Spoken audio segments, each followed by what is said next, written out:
Welcome to a series of 100 Python tips for beginners. Tip number 3, dictionary merge.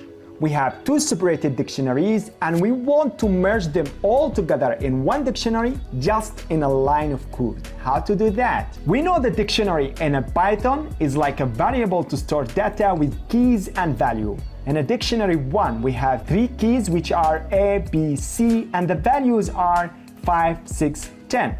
And we have dictionary 2 with 3 keys also, which are D, E, F, and the values 9, 4, 5. Now, we want to merge them all together in one dictionary. We use dictionary 3 as the name of the dictionary, and then we use the double star notation in Python, which means receiving the arguments as dictionary. Then write the dictionary 1, separated by comma, and then double star dictionary 2.